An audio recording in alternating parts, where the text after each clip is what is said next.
So Jacob went on his way, and the angels of God met him. When Jacob saw them, he said, "This is God's camp." And he called the name of that place Mahanaim. Then Jacob sent messengers before him to Esau his brother in the land of Seir, the country of Edom. And he commanded them, saying, "Speak thus to my lord Esau, Thus your servant Jacob says, I have dwelt with Laban, and stayed there until now.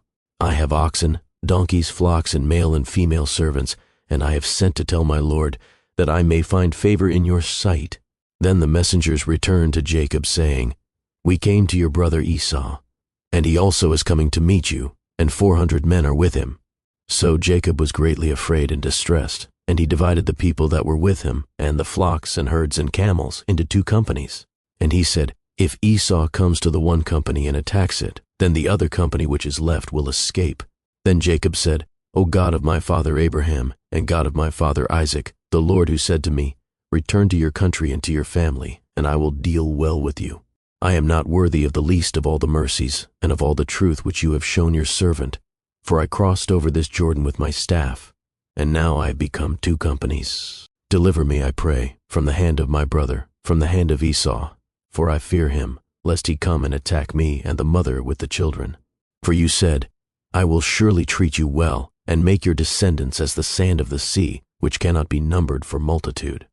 So he lodged there that same night, and took what came to his hand as a present for Esau his brother, 200 female goats and 20 male goats, 200 ewes and 20 rams, 30 milk camels with their colts, 40 cows and 10 bulls, 20 female donkeys and 10 foals.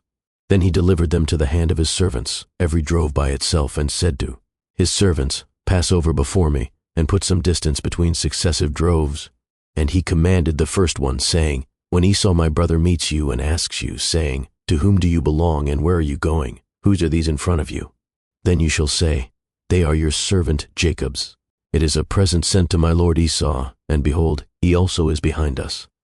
So he commanded the second, the third, and all who followed the drove, saying, "In this manner you shall speak to Esau when you find him, and also say, Behold, your servant Jacob is behind us.